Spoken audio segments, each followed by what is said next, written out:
लेकिन real problem तब start हुई जब यूक्रेन ने सीरियस इंटरेस्ट दिखाया नेटो मेंबर बनने के लिए। देखिए, NATO North Atlantic Treaty Organization, इसको 1949 में जब सेकेंड वर्ल्ड वॉर हुई थी तो उसके बाद बनाया गया था। यह भी एक अलग टॉपिक है, लेकिन फिलहाल के लिए आप इतना समझ लीजिए कि कई देशों ने मिलकर एक ट्रीटी साइन की और उस ट्रीटी में यह था कि एक देश पे हमला होगा तो सब पे हमला माना जाएगा और सारे देश मिलकर उस पर अटैक करेंगे।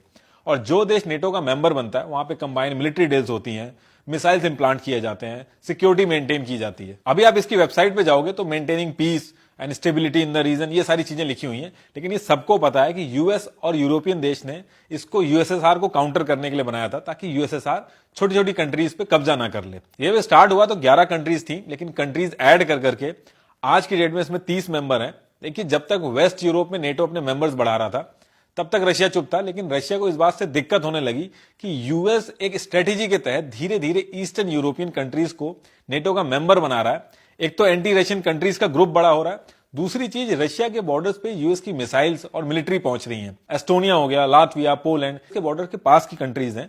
और यूक्रेन भी अगर मेंबर बन गया तो यूएस 1 से 2 मिनट में चाहेगा तो वहां से अटैक लॉन्च कर पाएगा रशिया के खिलाफ। आप नहीं देखोगे कि ये जाके नेपाल को नेटो का मेंबर बनाए। ये जो कंट्रीज रशिया के बॉर्डर के पास रहती हैं उनको अपना मेंबर बनाते हैं, भले ही वो कंट्री कितनी छोटी हो, भले ही वो कंट्री नेटो की गाइडलाइन फॉलो भी करती हो कि नहीं। अब यूक्रेन है, यूक्रेन तो एलिजिबल ही नहीं है नेटो के लिए।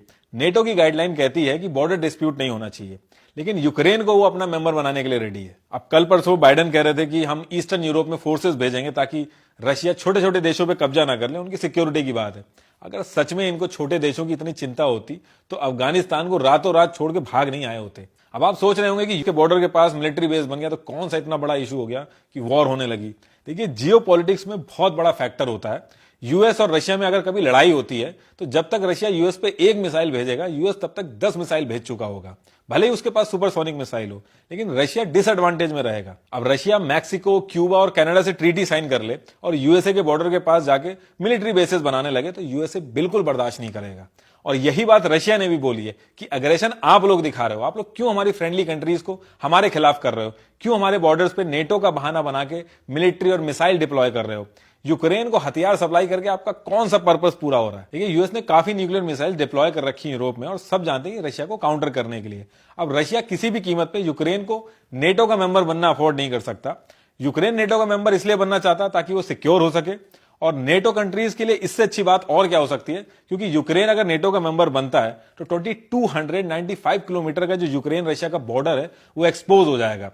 रशिया के बॉर्डर पे नेटो की फोर्सेस आके बैठेंगी, लेकिन नेटो कंट्रीज तब तक नहीं आ सकती जब तक यूक्रेन नेटो का मेंबर नहीं बनता है। क्राइमिया, लुहांस और डॉन्स ये यूक्रेन के पार्ट थे, यहां रशियन पॉपुलेशन ज्यादा थी